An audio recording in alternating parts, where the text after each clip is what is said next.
The small transport ship Gentle Current moved slowly through the dark space between stars. Inside the ship, Ambassador Ji-Ho sat in his comfortable chair, reading reports on his tablet. He was going to an important meeting with other alien races to talk about trade deals. The ship was not big, but it was safe and quiet. Ji-Ho looked around the main room. His team was with him. There was Mina, who worked with the ship's computers and radios. She was young but very smart with technology. There was also his assistant Bo Ram, who helped him with all his papers and meetings. The ship's captain was an alien called Vex, who had blue skin and 4 arms. Vex was friendly and had carried many diplomats before. "How much longer until we reach the meeting place?" Ji-Ho asked Captain Vex. "About 6 more hours," Vex replied, with his strange voice. "We are taking the safe route through this area. Sometimes pirates come here, but they usually stay away from diplomatic ships." Mina looked up from her computer screen. She had been checking the ship's systems and watching for any problems. "Captain, I am seeing some strange signals on the scanner. There are ships moving toward us." Captain Vex's 4 eyes went wide. He quickly moved to his control panel and looked at the screens. "Those are not trade ships. They look like—" "Oh no. Pirates." Ji-Ho felt his stomach drop. Pirates were bad news for everyone, but especially for diplomats carrying important trade information. "How many ships?" "I count 12 ships," Vex said. His voice was shaking. "They are Krek's syndicate ships. They are the worst pirates in this part of space." The ship suddenly shook hard. Red lights started flashing everywhere. Mina's computer started making loud warning sounds. "They are shooting at us," Vex shouted. "Our shields are holding, but not for long. The Gentle Current is not a fighting ship." Ji-Ho grabbed his chair as the ship shook again. "Can we run away?" "No," Vex said sadly. "Their ships are much faster than ours, and they have surrounded us." Mina was typing very fast on her computer. "I am trying to send a distress call to our military ships, but the pirates are blocking most of our signals." Another blast hit the ship. This time, the lights went out for a few seconds. When they came back on, smoke was coming from one of the control panels. "Hull damage on level 3, Bo Ram reported. She was reading from a damage report on her screen. "The shields are down to 30%. Captain Vex looked very worried. "We have to surrender. If we keep fighting, they will destroy the ship and kill everyone." "Wait," Mina said. "I found a small gap in their signal blocking. I can send a short message, but only for a few seconds." "Do it," Ji-Ho ordered. "Send it to anyone who can help us." Mina's fingers moved quickly over her keyboard. She sent out their location and a simple message. "Under attack by Krek's pirates. Need immediate help. Diplomatic ship with civilians." The ship shook one more time, and then everything went quiet. The pirates had stopped shooting. A new voice came over the ship's communication system. It was deep and scary. "Diplomatic ship, this is Commander Vorth of the Krek Syndicate. Your shields are gone. Your weapons are broken. Surrender now, or we will destroy your ship." Captain Vex looked at Ji-Ho. "We have no choice." Ji-Ho nodded sadly. "Tell them we surrender." "We surrender," Vex said into his microphone.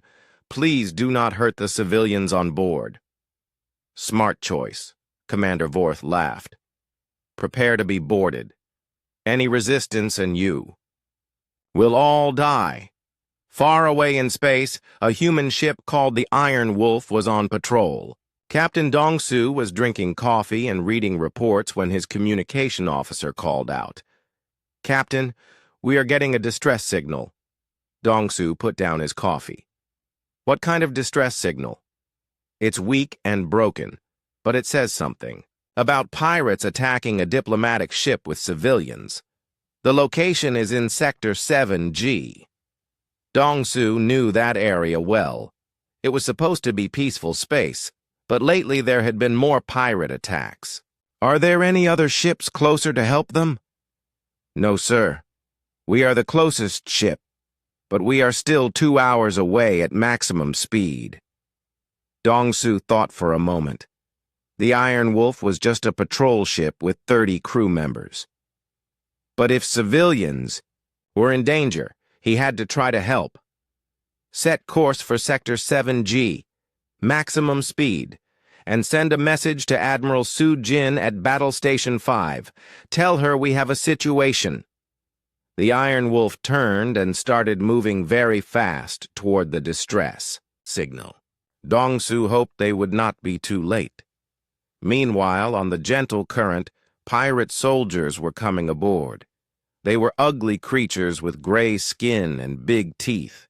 They carried energy weapons and looked mean. Everyone sit down and do not move. One pirate shouted, "We are taking this ship and everyone on it." Jiho tried to stay calm. "We are diplomats. We are protected by galactic law. You cannot—" "Galactic law?" Commander Vorth walked into the room. He was bigger than the other pirates and had scars all over his face. "There is no galactic law here, only Krek's law. And Krek's law says you are now our prisoners." Minna whispered to Jiho. "I managed to send the distress call. Maybe someone got it." Commander Vorth heard her. "A distress call? To who? Your weak Vellani military? They are days away from here. By the time they arrive, you will be sold as slaves in the outer systems." The pirates started taking everything valuable from the ship. They took all the computers, all the trade information, and all the personal belongings of the crew. "Put them in the holding cells on my ship," Commander Vorth ordered. "We will decide what to do with them later." As they were being taken away, Jiho looked back at the gentle current. The ship was his home for this journey, and now it was being stolen by pirates. He wondered if Minna's distress call would reach anyone in time.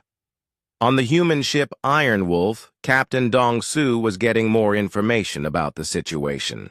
"Captain, we just got a reply from Admiral Su Jin," his communication officer reported. "She is sending Battle Group 7 to help us, but they are 4 hours away." "What about the pirates? Our long-range scanners show at least 12 pirate ships in the area. They are all heavily armed." Dong-Su looked at his small crew. The Iron Wolf was a good ship, but fighting 12 pirate ships would be very dangerous. But he could not let civilians die while waiting for help. "Continue toward the distress signal," he ordered. "We will do what we can until the battle group arrives." His weapons officer looked worried. "Sir, if there are really 12 pirate ships, we might not survive the fight."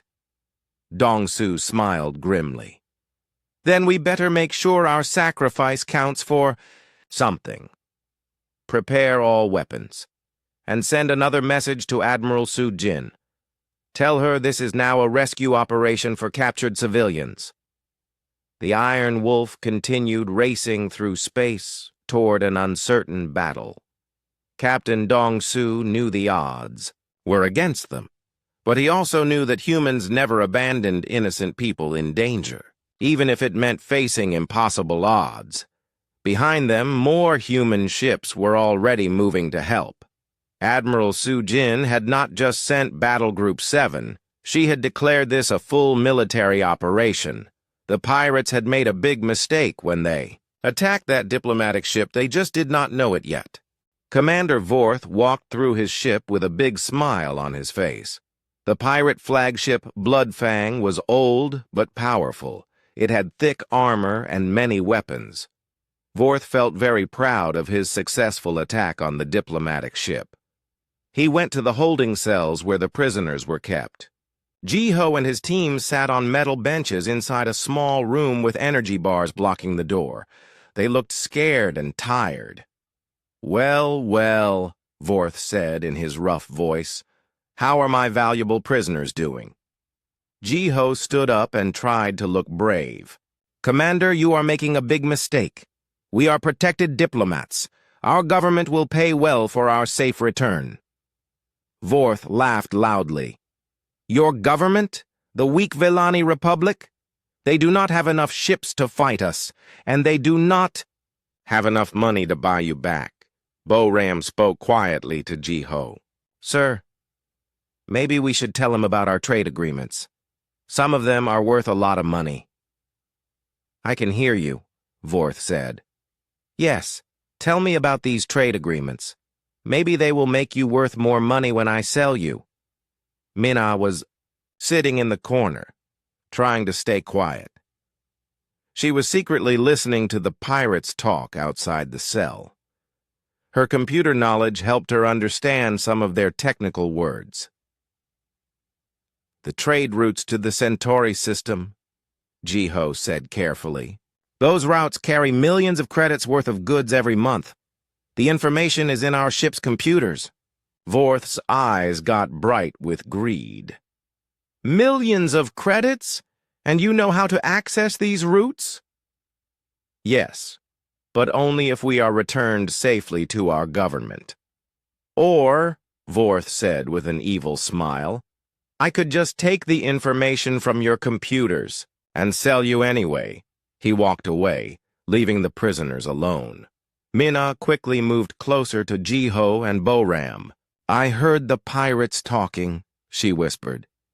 "They are taking us to their main base. It is called Broken Fang. They have many ships there and thousands of pirates." "How far away is it?" Jiho asked. "About 6 hours at their ship's speed." "But I also heard something else. They do not know who got my distress call." Bo-Ram looked confused. "What do you mean?" "The pirates think only Villani ships heard the message. They do not know that human ships might have received it too." Jiho thought about this. "That could be good for us. Humans have a reputation for protecting innocent people. But they also have a reputation for being very dangerous," Bo-Ram said with worry. "Some people call them deathworlders." Minna nodded. "I know. But right now, dangerous friends are better than no friends at all." Meanwhile, on the bridge of the Bloodfang, Commander Vorth was talking to his officers. They were looking at the stolen information from the Gentle Current.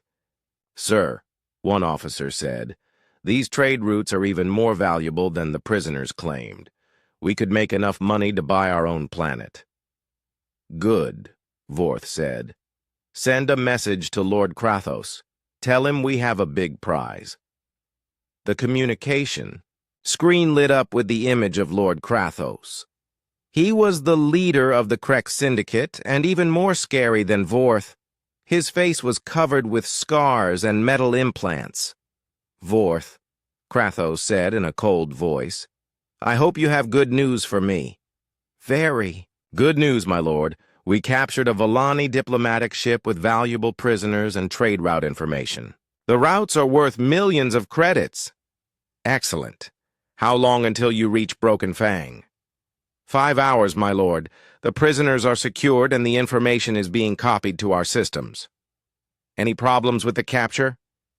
Vorth shook his head. "None, my lord. It was easy. The Villani ship had no weapons and weak shields. And there are no enemy ships in this area." "Good. When you arrive, we will discuss how to use this information. Krathos out." The screen went dark. Vorth felt very pleased with himself. This was going to make him rich and famous among the pirates. But down in the holding cell, Minna was doing something dangerous. She had found a small maintenance panel near their cell. Using her technical knowledge, she was trying to access the ship's communication system. "What are you doing?" Bo-Ram whispered. "Trying to send another signal. Minna replied quietly. If human ships did get my first message, they might be looking for us, but they need to know where we are going. Is that possible? Can you really access their systems? These old pirate ships use stolen equipment from many different races. Some of it I recognize from civilian ships. If I can find the right frequency, Minna worked carefully with the small tool she had hidden in her clothes. Slowly, she managed to open the maintenance panel. Inside were many wires and small electronic parts. "Got it," she whispered. "This connects to their navigation system. If I can tap into it." She worked for several minutes while Jiho and Boram watched for guards. Finally, she managed to connect her small personal communicator to the ship's system. "I am sending our current location and the destination," she whispered. "Broken Fang asteroid base in the Korth system. Will anyone receive it? I do not know.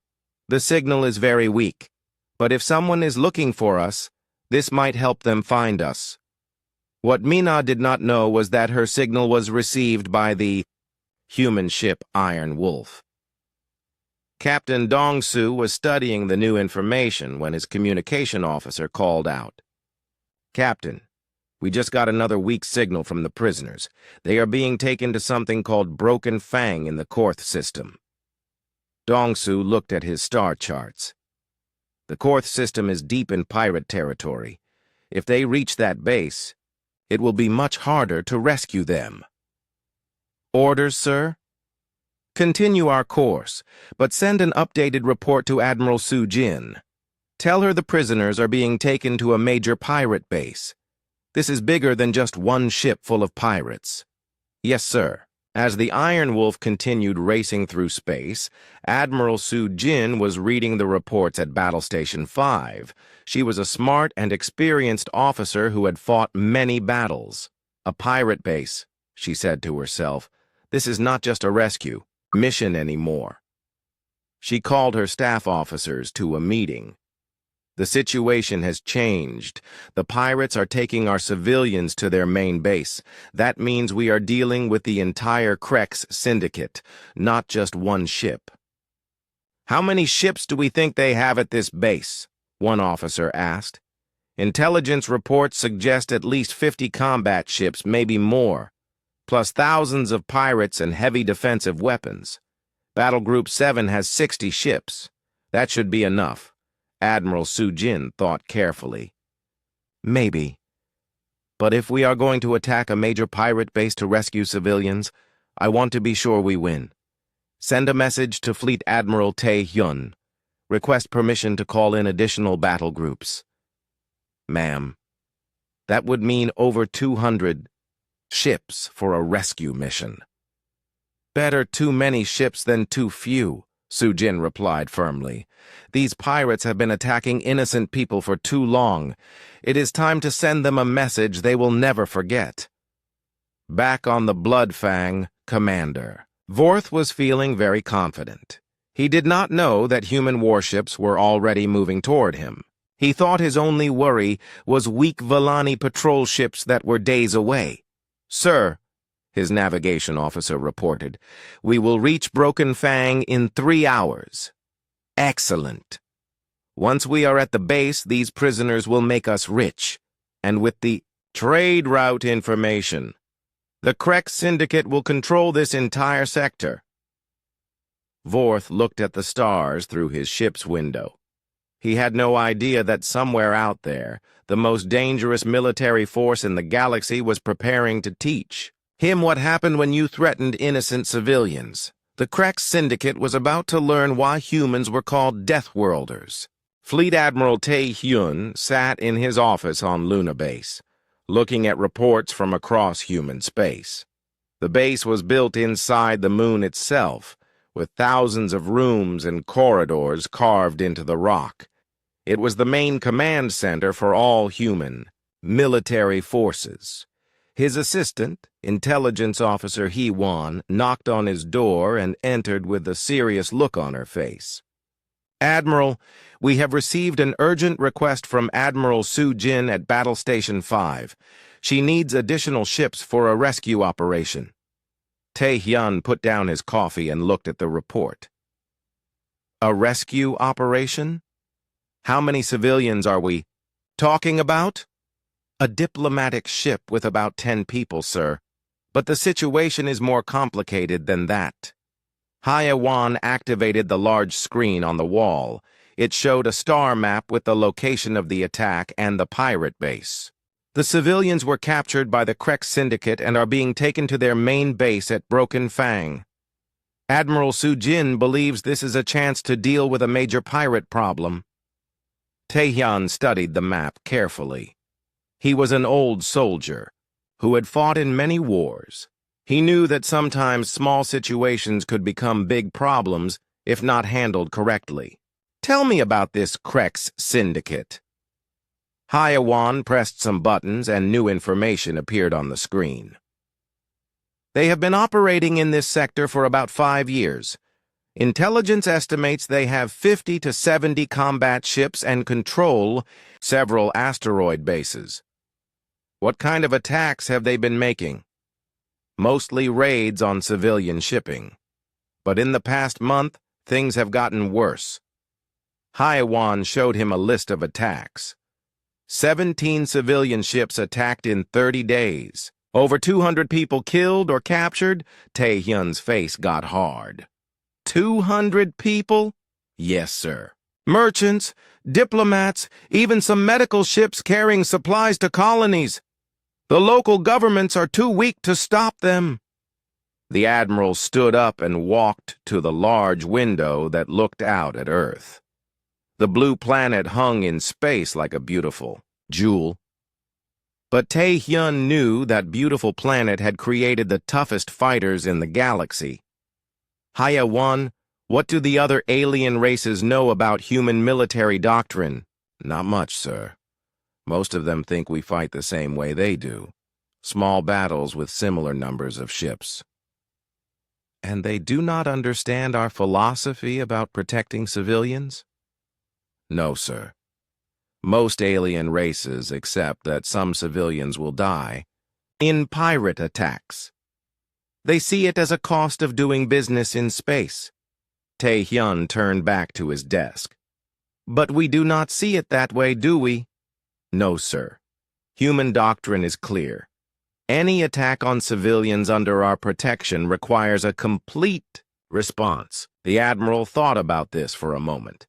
When humans first went into space, they had tried to be peaceful, but they quickly learned that the galaxy was a dangerous place. Many alien races were surprised to discover that the friendly humans from Earth could become incredibly dangerous when innocent people were threatened. What ships does Admiral Su Jin have available? Battle Group 7, 60 ships including 2 battle cruisers. And what ships are available for additional deployment? HFY checked her computer. Battle Groups 8 through 12 are currently on patrol in nearby sectors. The second fleet is at full strength and ready for deployment. How many ships total? Over 200 combat ships, sir, including 6 battle cruisers and 2 dreadnoughts. Tae-hyun sat down and activated his communication system. Get me Admiral Su Jin on a secure channel. A few minutes later, Admiral Su Jin's face appeared on the screen. She was on the bridge of her flagship, and Tae-hyun could see her crew working behind her. Admiral Su Jin, I have read your report. You are requesting additional ships for this rescue operation? Yes, sir. The pirate base is heavily defended. I want to make sure we can complete the mission without losing any of our people. I understand. But I want to discuss the bigger picture with you. This Krek Syndicate has killed over 200 civilians in the past month. What message do you think we should send? Su Jin's face got serious. Sir, are you suggesting we do more than just rescue the current prisoners? I am suggesting that it is time to remind the galaxy why humans are called Deathworlders. These pirates think they can attack innocent people because the local governments are too weak to stop them. They need to learn that some races do not accept civilian casualties. "What are your orders, sir?" Tae-hyun made his decision. "Deploy the Second Fleet. Full battle readiness. You will have over 200 ships for this operation." Soo-jin looked surprised. "Sir, that is enough firepower to destroy an entire planet. Are you sure?" "Very sure. I want every pirate in this sector to understand what happens when you attack civilians under human protection. And I want every other race in the galaxy to know that humans do not do things halfway." "Understood, sir. What are the rules of engagement?" "Complete destruction of all pirate forces. Capture their leaders if possible for trial. Rescue all civilians. And make sure every other pirate group in the sector hears about what happened." After ending the communication with Soo-jin, Tae-hyun called his staff officers to an emergency meeting. They gathered in the main briefing room, which was filled with star charts and tactical displays. "Ladies and gentlemen," Tae-hyun began, "we are about to conduct a major military operation. Not because we want to start a war, but because we need to stop one." He activated the display showing the pirate attacks. "For months, the Krex Syndicate has been killing innocent civilians. The local governments are too weak to stop them. Today, they made the mistake of attacking people under our protection." Captain Seo-jun, his chief of staff, raised his hand. "Sir, deploying over 200 ships for a rescue mission will certainly get the galaxy's attention. Are we prepared for the political consequences?" "What political consequences?" "We are rescuing kidnapped civilians and stopping pirates. Every civilized government should support that." "But some races might see it as human aggression, sir." Tae-hyun smiled grimly. "Let them. Maybe it is time the galaxy remembered why Earth is called a death world. We did not become the apex predators of our planet by being gentle with those who threaten the innocent." Intelligence Officer Hai-won spoke up. "Sir, there is another consideration. If we completely destroy the Krex Syndicate, it will send a message to every other pirate group in the galaxy." "What kind of message?" "That attacking civilians protected by humans means facing the full might of our military. It could prevent future attacks." "Exactly." Tae-hyun nodded. "Human protection means something. When we say we will protect someone, we do not mean we will send a few ships and hope for the best. We mean we will send everything necessary to win completely." He looked around the room at his officers. "Deploy the Second Fleet. Send a message to all human colonies and allies. Tell them that human protection is absolute. Anyone who threatens civilians under our care will face the consequences." "Yes, sir," they replied together. As his officers left to carry out the orders, Tae-hyun looked at the tactical display one more time. The Krex Syndicate thought they were dealing with a simple rescue mission. They had no idea that they were about to face the military doctrine of a species that had conquered a death world. Soon, over 200 human warships would converge on their position. Each ship was crewed by humans who had grown up on a planet where almost everything could kill them. They had become the galaxy's most effective predators, and now they were hunting. The pirates were about to learn what happened when Deathworlders decided you were a threat. The asteroid base called Broken Fang hung in space like a giant metal mountain. It had been built inside a huge asteroid over many years. The pirates had carved out tunnels, rooms, and docking bays deep into the rock.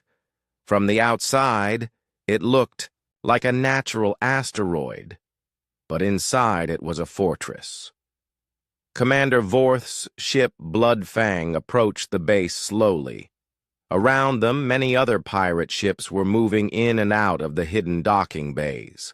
Some were returning from raids, others were leaving to find new victims.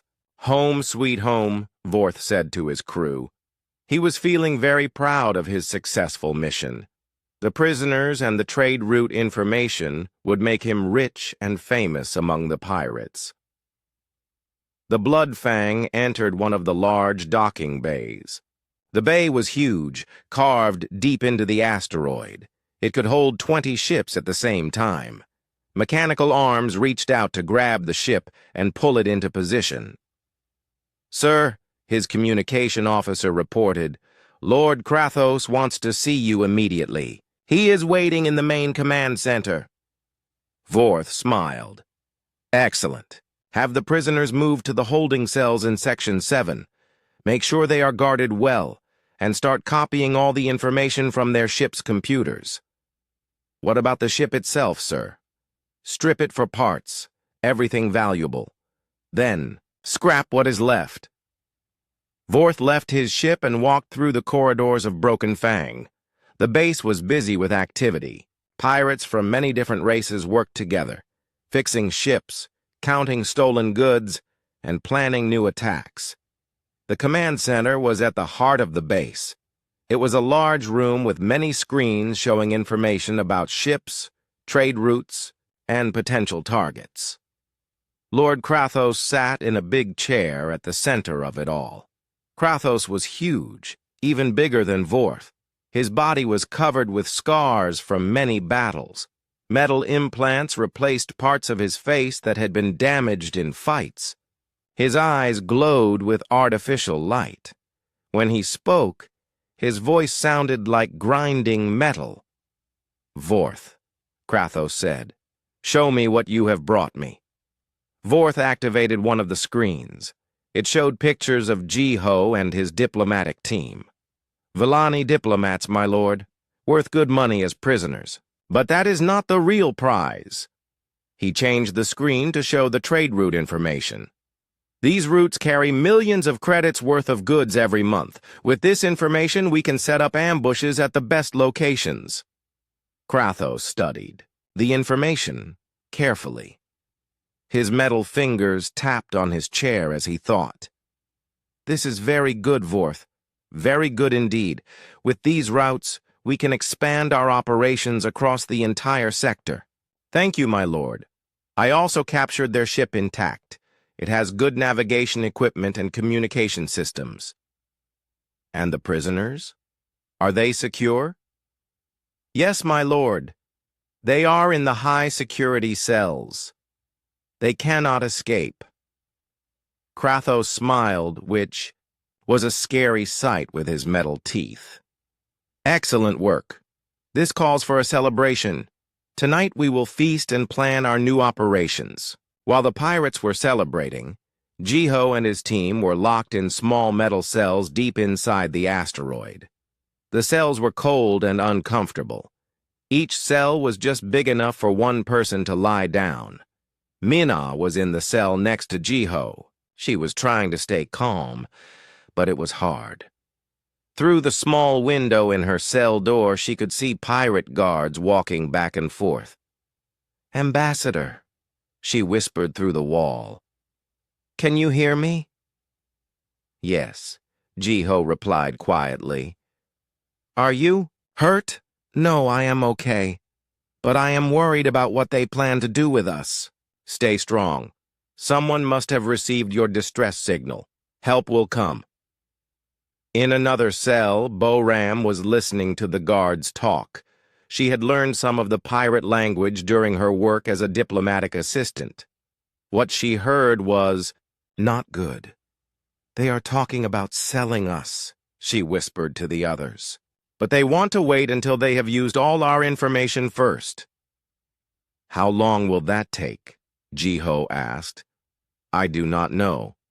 Maybe weeks." Mina pressed her face against the small window in her door. She could see part of the corridor outside. "I can see the guards. They have energy weapons and they look alert. Even if we could get out of these cells, we would not get far." What Mina did not know was that her second distress signal had been very helpful. The human ships now knew exactly where the pirates had taken them. Far away in space, Captain Dong-Su and the Iron Wolf were still racing toward the pirate base. But now they were not alone. Behind them, many other human ships were coming. Admiral Sujin's flagship Thunderstrike was leading Battle Group 7 through hyperspace. The 60 ships of the battle group moved together like a pack of hunting wolves. "Admiral," her tactical officer reported, "we will reach the Korth system in 2 hours. What do our scouts tell us about the pirate base?" "It is heavily defended, ma'am. At least 50 combat ships in the area. The base itself has shield generators and weapon platforms built into the asteroid." Sujin studied the tactical display. "A tough target, but not impossible." "Ma'am, we are also getting reports from other battle groups. They are moving to support us." "How many ships total?" "Battle groups 8 through 12 are en route, plus additional ships from the Second Fleet. Fleet Admiral Tae-hyun has authorized full deployment." Sujin smiled. The pirates thought they were safe in their fortress. They had no idea what was coming for them. Back at Broken Fang, Lord Krathos was holding a big meeting with all his ship captains. The main meeting room was filled with pirates from many different races. They were all excited about the new trade route information. "My fellow raiders," Krathos announced, "today marks the beginning of a new era for the Krex Syndicate. With these trade routes, we will control this entire sector." The pirates cheered and shouted. They could see the money they would make from robbing the trade ships. "But we must be smart," Krathos continued. "We will not attack all the routes at once. We will start with the most profitable ones and work our way up." Captain Zack, one of his lieutenants, raised his hand. "What about the local governments? Will they not try to stop us?" "The local governments." Krathos laughed. "They are weak. The Vellani Republic has maybe 20 warships total. The other races in this sector have even fewer. They cannot stop us." "What about the distress signal the prisoners sent? What if someone received it?" "Even if someone did receive it, so what? We are in our stronghold now. Broken Fang has withstood attacks before, and we have over 50 ships here to defend it." Another captain spoke up. "My lord, there are rumors that human ships patrol some areas of this sector." The room got quiet. Even pirates had heard stories about human military ships. Krathos waved his hand dismissively. "Human ships? Humans are traders and explorers. They do not interfere in local conflicts. And even if they did, they would only send 1 or 2 ships. We have 50 ships here." "But, sir," the captain continued nervously, "I have heard that humans are different. Some people call them deathworlders." "Deathworlders," Krathos laughed loudly. "Propaganda! Every race likes to make themselves sound dangerous. Humans are just another weak species that prefers talking to fighting." The pirates relaxed and went back to their celebration. They had no idea that at that very moment, over 200 human warships were moving toward their position. In his private room, Vorth was counting his share of the profits from the captured trade information. He felt very pleased with himself. This was the biggest score of his career. He activated his personal communication device and sent a message to some of his friends on other pirate ships. "Big success today. Captured valuable prisoners and trade data. Krathos is very pleased. Expect big profits soon." Vorth had no way of knowing that human intelligence officers were monitoring pirate communications. His message was intercepted and added to the growing file on Krex Syndicate operations. As the pirates celebrated their success, the human fleet continued to grow. Ships from across human space were converging on the Korth system. Each ship carried weapons designed by a species that had learned to survive on a planet where almost everything could kill them. The Krex Syndicate was about to discover what happened when you made the mistake of threatening people under human protection. Captain Dongsu stood on the bridge of the Iron Wolf as his ship dropped out of hyperspace. Through the main view screen, he could see the Korth system spread out before them.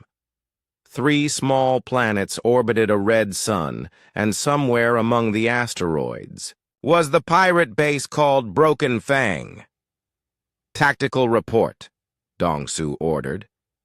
Lieutenant Kyung-soo studied his screens carefully. "Captain, I am reading multiple ships in the asteroid field. At least 12 combat vessels on patrol outside the main base. Any sign of the prisoners?" "No direct readings, sir. But there is a large asteroid with artificial structures built inside it.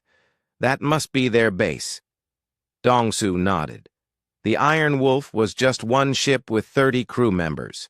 The smart thing to do would be to wait for Admiral Su Jin and the battle group.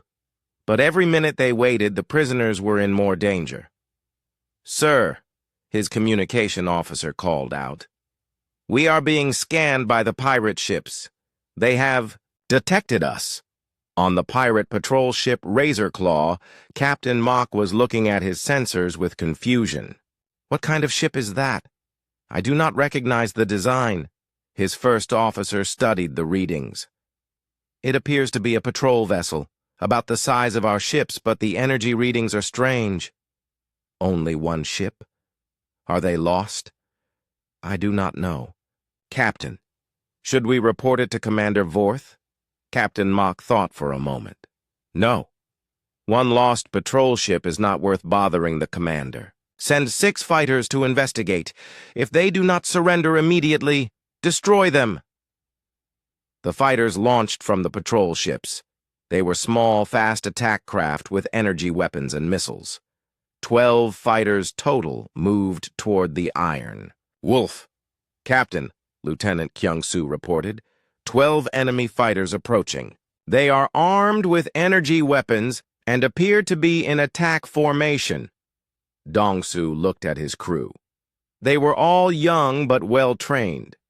The Iron Wolf was a small ship, but it carried the latest human technology. "Are our point defense systems online?" "Yes, sir. All weapons ready. Stand by for combat. Remember, we are here to rescue civilians. Every second counts." The pirate fighters came closer, expecting an easy victory. Their ships were fast and heavily armed. 12 fighters against. One patrol ship seemed like good odds. "Unknown ship," came a transmission from the lead fighter. "You are in Krex Syndicate territory. Surrender immediately or be destroyed." Captain Dongsu responded calmly. "Krex vessels, you are holding civilians taken by force. Release them immediately. And we will consider allowing you to live." The pirate pilot laughed. "Allowing us to live? You are one small ship. We are 12 fighters. Prepare to die." The fighters attacked.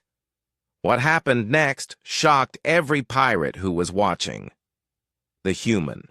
Point defense systems had been designed to handle meteor swarms and space debris at near-light speeds. They could track and destroy hundreds of small, fast-moving objects at the same time. To the human systems, 12 fighters moving in predictable attack patterns were laughably easy targets. The Iron Wolf's weapons fired. Bright beams of energy, reached out with perfect accuracy. The first fighter exploded instantly, then the second, then the third. The pirates tried to change direction, but human targeting computers had already calculated their movement patterns. More beams fired. More fighters died. In less than 4 minutes, all 12 fighters were destroyed. The Iron Wolf had not even been hit once. On the patrol ship, Razorclaw, Captain Mock stared at his screens in horror. "Impossible.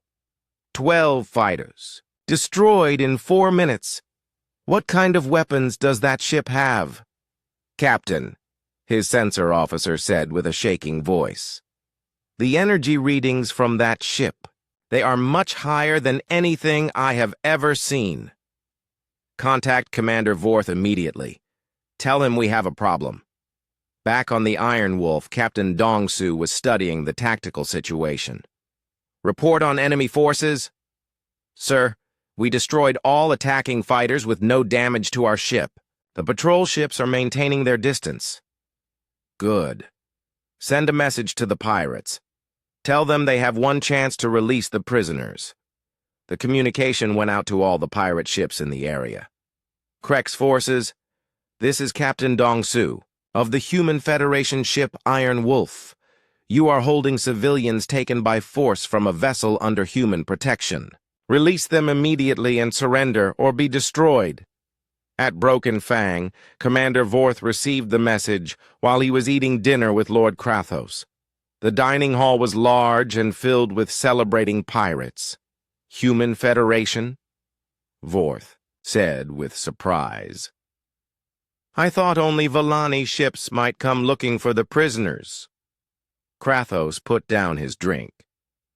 One human ship destroyed 12 of our fighters? Yes, my lord. Captain Mock says the ship has weapons he has never seen before. One ship, Krathos repeated. Against our entire fleet. This human captain must be very stupid or very confident. What are your orders, my lord? Krathos stood up and walked to the communication panel. I will talk to this human myself. The screen activated, showing Captain Dong-Su on the bridge of the Iron Wolf. Krathos was surprised. The human looked calm and professional, not like someone who was outnumbered 50-1. I am Lord Krathos of the Krek Syndicate, he announced. You are in our territory, human.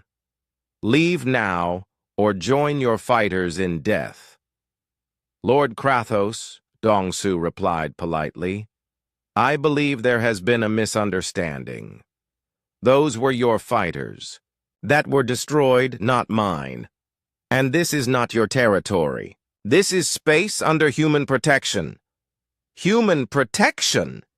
Krathos laughed. You are one ship. I have 50 combat vessels and a fortified base. You cannot possibly win. Lord Krathos, you have captured civilians under human protection. That was your first mistake. Your second mistake was threatening us instead of releasing them immediately. And what do you think you can do about it? Dong-Su smiled calmly. I am going to rescue those civilians. And if you try to stop me, I will destroy every ship you have. Krathos was getting angry. No one had ever spoken to him like this. You are insane! Attack him! All ships! Destroy that human vessel immediately! The transmission ended. On the tactical display, Dong-Su could see 30 pirate ships moving toward his position. Sir, Lieutenant Kyung-Soo said nervously, 30 enemy ships approaching. Should we retreat and wait for the battle group? Dong-Su looked at his crew. They were scared, but ready to fight. No, those civilians have been prisoners long enough. All weapons, prepare to engage. Show these pirates why humans are called deathworlders. The Iron Wolf moved forward to meet the attacking pirate fleet. It was one small human ship against 30 larger pirate vessels. The odds were impossible. But Captain Dong-Su had something the pirates did not understand. His ship carried weapons and technology created by a species that had learned to survive on a death world. Every system on his ship was designed by humans who understood that sometimes you had to fight impossible odds to protect innocent life. Weapons free, Dong-Su ordered. Engage all targets. The battle began. Energy beams and missiles filled space as the pirates attacked with everything they had. But the Iron Wolf moved like a living thing, dodging and weaving between the enemy shots. Human shields designed to protect against meteor impacts and solar radiation absorbed the pirate weapons easily. Human weapons, designed to cut through asteroids and planetary crust, tore through pirate armor like paper. One by one, the pirate ships began to die. "Impossible!" Krathos shouted as he watched his ships being destroyed. "How can one ship fight?" "So many." Commander Vorth was equally shocked. "My lord, this is not like any battle I have ever seen." "That human ship is not fighting like other races fight. It is fighting like a predator." On the Iron Wolf, Captain Dongsu was calm and focused. "Target their engines. I want prisoners for questioning, but if they keep fighting, destroy them completely." "Yes, sir." The battle continued, but it was not really a battle anymore. It was a hunting expedition. The human ship moved through the pirate fleet like a shark through a school of fish, destroying everything that threatened it. The pirates were about to learn their first lesson about Deathworlders. When you threaten innocent people under human protection, you do not face a proportional response. You face total war. The battle between the Iron Wolf and the pirate fleet had been going on for 20 minutes. Captain Dongsu's ship had destroyed 15 pirate vessels, but more were coming. The remaining pirates were getting desperate and more dangerous. "Captain," Lieutenant Kyung-soo reported, "enemy reinforcements approaching from the asteroid base. Another 20 ships. Ship status: shields at 60%. Weapons functioning normally. No major damage." Dongsu nodded. The Iron Wolf was holding its own, but 50 pirate ships would eventually overwhelm even human technology. "How long until Admiral Sujin arrives?" "Battle Group 7 should drop out of hyperspace in 15 minutes, sir." "Good. Continue engaging. Focus on disabling their weapons and engines. I want some of these ships intact for intelligence gathering." But as the words left his mouth, space itself seemed to tear open. Bright flashes of light appeared all around the battlefield as ships dropped out of hyperspace. "Sir!" Kyung-soo shouted excitedly. "Admiral Sujin's battle group is arriving early!" Through the main view screen, they could see the beautiful and terrifying sight of 60 human warships appearing in formation. The flagship Thunderstrike was in the center, flanked by 2 massive battle cruisers. Destroyers, cruisers, and support ships spread out in perfect attack formation. On the pirate ships, panic spread quickly. "Lord Krathos!" Commander Vorth shouted into his communicator.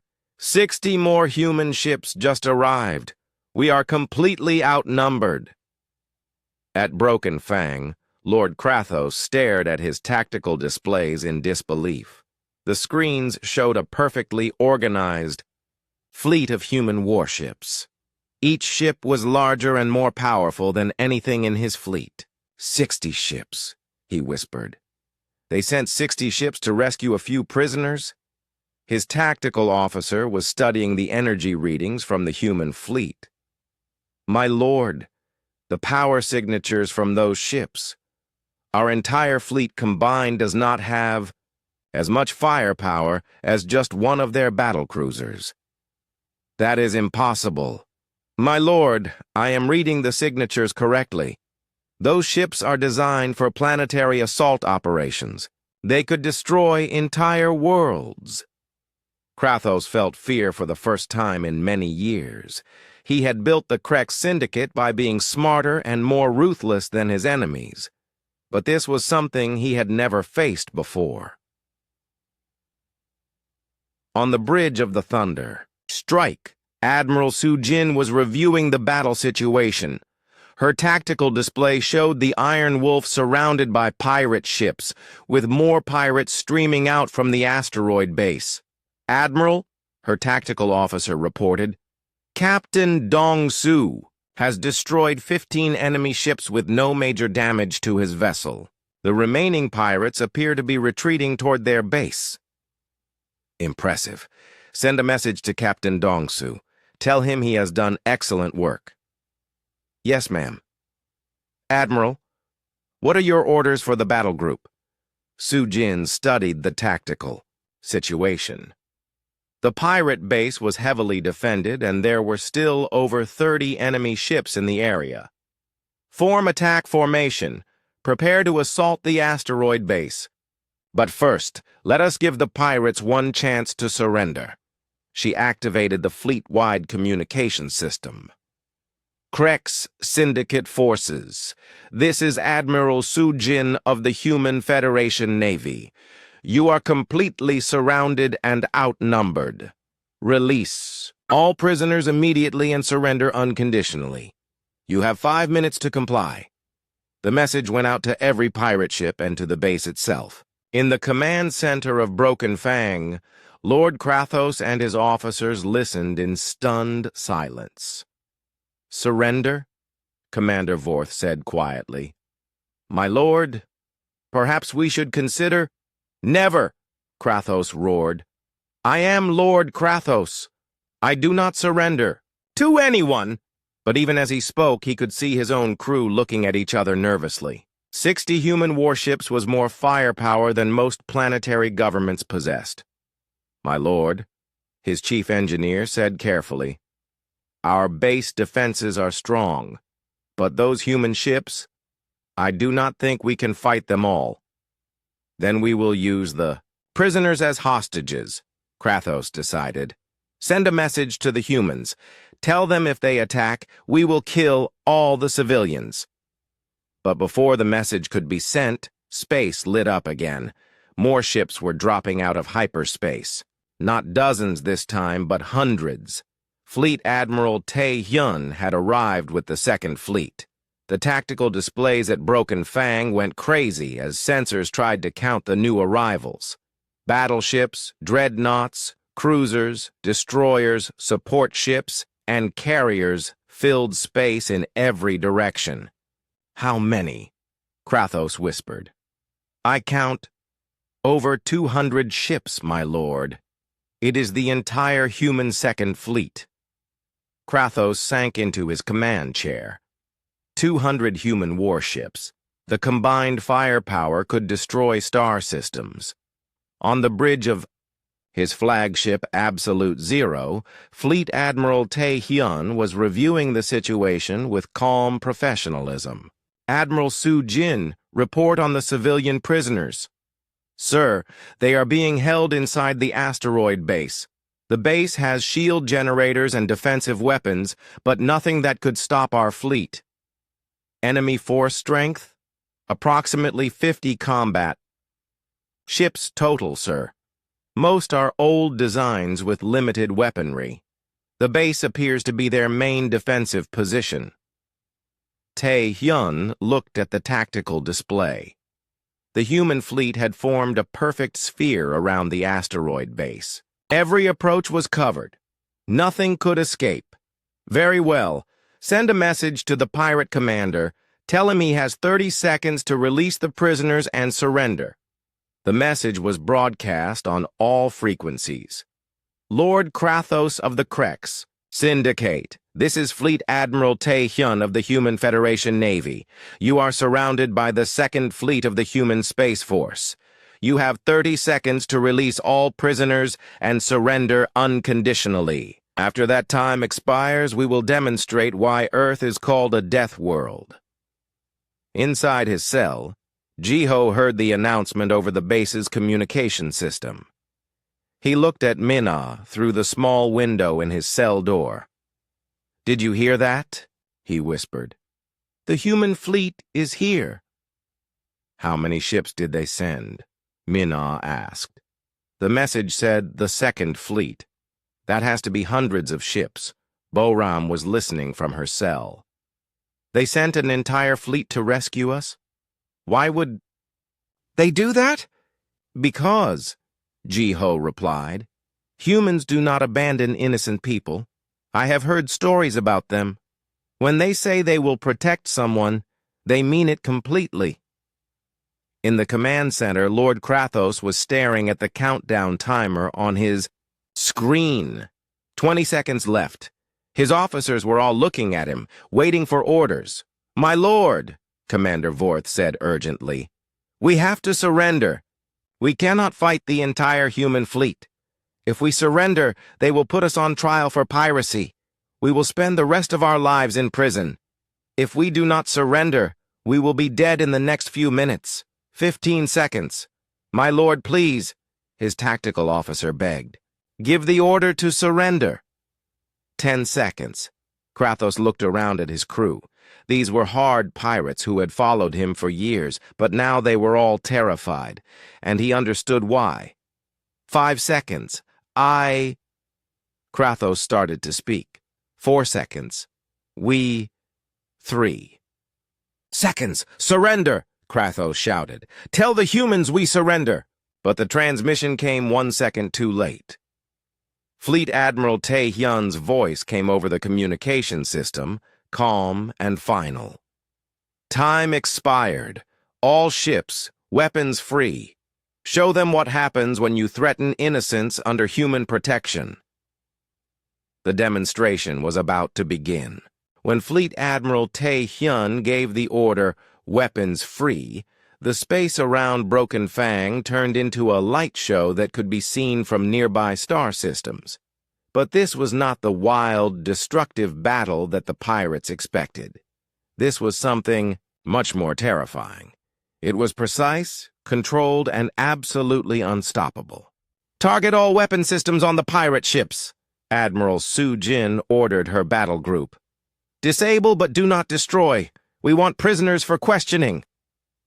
Target the base's shield generators and weapons platforms," Fleet Admiral Tae Hyun commanded. The Second Fleet. "Surgical strikes only. Protect the civilian areas." What followed was not really a battle. It was a demonstration of what happened when the galaxy's apex predators decided you were a threat. Human targeting systems had been developed over centuries of hunting dangerous creatures on Earth.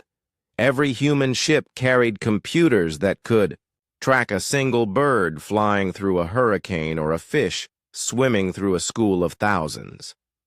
Compared to that, tracking slow-moving pirate ships was almost insultingly easy. The first wave of human fire reached the pirate fleet in seconds. Energy beams struck with perfect accuracy, hitting weapon systems, engine compartments, and shield generators. Not one shot was wasted, not one shot missed. "Impossible!" Commander Vorth shouted as he watched his ship's weapons disappear in bright flashes. "How can they be so accurate?" Around him, his crew was panicking as system after system went offline. But the pirates quickly realized something strange. The human ships were not trying to kill them. They were being very careful to hit only military targets. "Sir," his tactical officer reported, "they have destroyed our weapons and disabled our engines, but life support is intact. They are not trying to destroy the ship." "Why would they do that?" I think they want to capture us alive." At the asteroid base, Lord Kratos was watching his defenses disappear one by one. The base's shields, which had protected them for years, were failing under the concentrated fire of dozens of human ships. "How many ships are shooting at us?" he asked his tactical officer. "Only 12 ships are targeting the base, my lord. The rest of the human fleet is just watching." 12 ships are doing this? "Yes, my lord. 12 ships out of over 200. Kratos felt sick. The humans were not even using their full power. They were treating his mighty fortress like a minor training exercise. "My lord," his chief engineer called out, "the main shield generator has been destroyed. Secondary shields are failing." "What about our weapons?" "Gone, my lord. All of our defense platforms have been eliminated." The base shook as more human fire struck it. But again, the shots were precise. The humans were targeting only military systems and being very careful not to hit areas where civilians might be held. Engineer Kyung-ho on the human flagship. Absolute Zero was monitoring the assault carefully. "Sir, I am reading massive energy signatures from inside the asteroid. There appears to be some kind of large weapon or power source." Fleet Admiral Tae-hyun looked at the tactical display. "What kind of weapon?" "Unknown, sir. But the energy output is very high. It could be dangerous to our ships or to the prisoners." "Location?" "Section 12 of the asteroid, about 2 kilometers from the prisoner-holding areas." Tae-hyun made his decision quickly. "Weapons Officer So Young, prepare for surgical strike. Remove that threat." "Yes, sir. Target locked." The flagship's main weapon charged up. It was designed for mining operations on planets, capable of cutting through solid rock like a knife through butter. "Fire." A single beam of energy lanced out from the Absolute Zero. It struck the asteroid with perfect precision, vaporizing an entire section in seconds. The mysterious weapon, whatever it was, simply ceased to exist. Inside the base, the explosion shook everything. Pirates who had been running around in panic suddenly stopped and stared at the screens showing the damage. They just removed an entire section of the base, someone whispered. "In one shot." Lord Krathos looked at the damage reports. The humans had eliminated what he thought was his secret weapon, a stolen planetary defense cannon that had taken years to install and hide. They had found it and destroyed it in minutes. "My lord," Commander Vorth's voice came over the communication system from his disabled ship. "We have to surrender. They are not trying to kill us, but they could destroy us all in seconds if they wanted to." Krathos knew Vorth was right. The human fleet had disabled 50 pirate ships without destroying a single one. They had stripped away all of the base's defenses while being careful not to hurt any prisoners. This was not luck or accident. This was complete technological and tactical superiority. "All Krex forces," Krathos announced over the general communication channel, "cease all resistance. Lower what shields remain. Prepare for surrender." Fleet Admiral Tae-hyun received the message and nodded with satisfaction. "All ships, cease fire. Prepare boarding parties. I want all pirate leaders captured for trial, and I want all civilians found and rescued immediately." Human Marines began boarding the disabled pirate ships. The pirates offered no resistance. Most of them just sat quietly, still trying to understand what had happened to them. On the flagship Thunderstrike, Admiral Sujin was coordinating the rescue operation. "Marine teams Alpha through Delta, proceed to the asteroid base. Find the prisoners and get them out safely." "Yes, ma'am." "What about the pirates?" "Capture the leaders. The rest will be processed for trial. But remember, the prisoners are our first priority." Inside the asteroid base, Jiho and his team heard footsteps in the corridor outside their cells. Heavy boots, moving with military precision. "Hello?" Jiho called out. "Is someone there?" "Diplomatic prisoners," a voice replied in clear, professional tones. "This is Sergeant Jinwoo of the Human Federation Marines. We are here to get you out." The cell doors opened with a soft hiss. Jiho saw 3 human Marines in combat armor standing in the corridor. They looked calm and professional, despite being inside an enemy fortress. "Are you injured?" Sergeant Jinwoo asked. "Do you need medical attention?" "We are okay," Jiho replied. "Just tired and scared. You are safe now. Please follow us. We have a transport ship waiting to take you to our medical bay." As they walked through the corridors of the base, Mina looked around in amazement. The base was full of human Marines, but there was no fighting. The pirates they passed were either sitting quietly with their hands raised or helping the humans locate more prisoners. "How many ships did you bring?" she asked Sergeant Jinwoo. "The Second Fleet, ma'am." "About 200 ships." 200 ships to rescue us? Sergeant Jin Woo looked confused by the question. Yes, ma'am. Standard rescue protocol for civilians under human protection. Standard protocol? Yes, ma'am. When civilians under our protection are threatened, we respond with overwhelming force. It prevents future attacks and ensures complete mission success. Bo-Ram shook her head in amazement. Your people sent 200 warships as standard protocol for rescuing 3 diplomats? Actually, ma'am, there were other prisoners here too. We found 47 civilians from different races who had been captured by these pirates. The total rescue count is 50 people. 50 people, 200 ships. Yes, ma'am, as I said, standard protocol.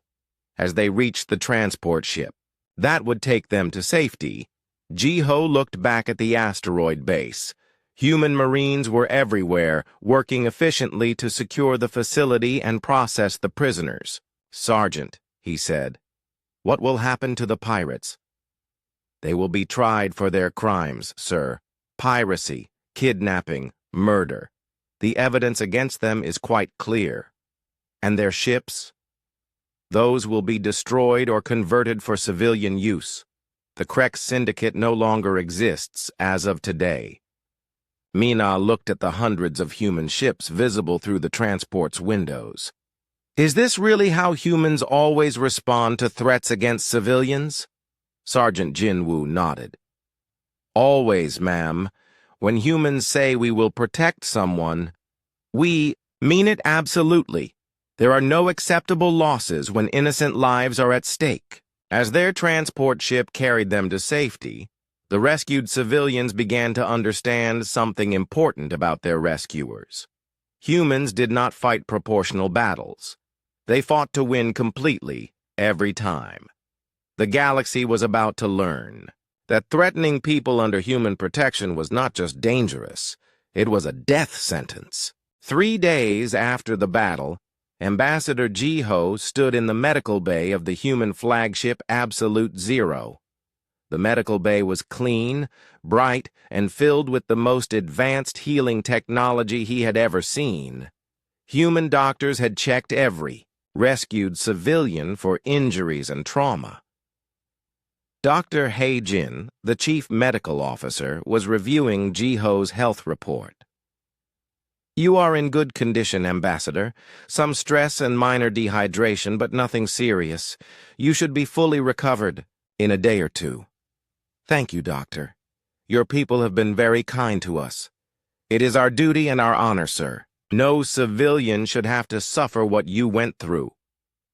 Ji-Ho looked around the medical bay. Mina was sitting nearby, talking with a human counselor about her experience.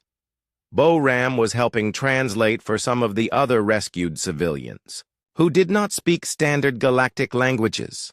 Doctor, Ji-Ho said, may I ask you something? Of course. Why did your people send so many ships for us? We are not even human citizens. Dr. He-Jin looked surprised by the question. Sir, you were civilians under attack by pirates. Your citizenship does not matter. Human protection extends to all innocent people. But 200 ships. Sir, we have seen what happens when civilized races fail to protect innocent people. Evil spreads. Pirates become bolder. More civilians suffer. It is better to stop the problem completely the first time. Before Ji-Ho could respond, Captain Dong-Su entered the medical bay.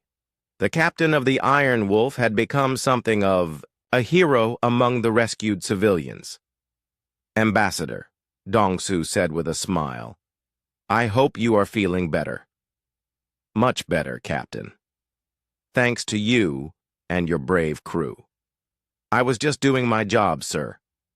But I wanted to tell you that Fleet Admiral Tae-Hyun would like to speak with you when you feel ready. Of course. I would be honored.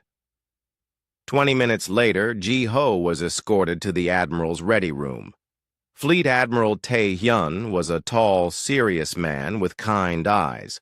His office was simple but comfortable, with star charts on the walls and a view of space through a large window. Ambassador Ji-ho, Tae-hyun said, standing to greet him. Please sit down. How are you feeling? I am well, Admiral. Thanks to your people. I am glad to hear it. I wanted to speak with you about what happened and what it means for the future. Tae-hyun activated a display screen on his desk. It showed a map of the local sector of space. The Krek Syndicate operated in this entire region, he explained. For years they attacked civilian ships, captured innocent people, and murdered anyone who resisted. The local governments were too weak to stop them. Yes, Admiral, they had become a serious problem for all peaceful races in this area. But no longer. Our operation was completely successful. We captured Lord Krathos and over 300 of his pirates. We rescued 47 civilians from different races, and we destroyed or captured the entire pirate fleet. Ji-ho studied the map. What will happen now? That depends partly on you, Ambassador. You were on your way to a trade conference when this happened. Will you still attend? Yes, if possible. The conference is very important for peace and trade in this region. Tae-hyun smiled. Good, because I think the other delegates will be very interested to hear about what happened here. What do you mean? Ambassador, what happened here will become known throughout the galaxy. The story of how humans responded to the pirate threat will spread to every star system. And that is good? Very good. Other pirate groups will hear the story and decide to find different careers. Peaceful merchants will know they can travel safely in areas under human protection. And any government that wants our help protecting, their civilians will know that we take our commitment seriously. Ji-ho began to understand. You are saying this was not just a rescue mission. It was a message. Exactly. A message that human protection means something real. When we say we will defend innocent people, we do not send a token force and hope for the best. We send everything necessary to win completely. The Admiral stood and walked to the window. Outside, the human fleet was still in formation around the destroyed pirate base. Engineers were working to recover any remaining civilians and gather evidence for the trials. Ambassador, I want to ask you something. Your government, the Volani Republic, has been talking about a mutual defense treaty with humanity. What do you think about that now? Ji-ho thought carefully. Before his capture, he had been somewhat cautious about getting too closely involved with the humans. They had a reputation for being very military-minded. But now he understood something important. Admiral, I think my government would be very foolish not to accept human protection. Why? Because your people do not just promise to help. You actually do help, completely and without reservation. Tae-hyun nodded. That is our way. We learned long ago that half measures in protecting innocent life only lead to more suffering later. A few hours later, Ji-ho was in the communications center of the flagship, sending his report to the Volani government. But this was not the trade report he had originally planned to write. To the Volani Council, he dictated to the communication officer. I am writing to recommend immediate acceptance of the proposed mutual defense treaty with the Human Federation. The recent events have shown me that human military doctrine is based on absolute protection of civilian life. When pirates captured our diplomatic mission, the humans did not send a small patrol ship to negotiate. They sent over 200 warships to ensure complete mission success. The pirates who had terrorized this sector for years were eliminated in a single operation lasting less than 6 hours. No civilians were harmed during the rescue. All pirates were captured alive for proper trial. I have learned that this is standard procedure for the humans. They do not accept casualties among innocent people as an acceptable cost of conflict. They fight to win completely every time. My recommendation is simple. We need allies like this.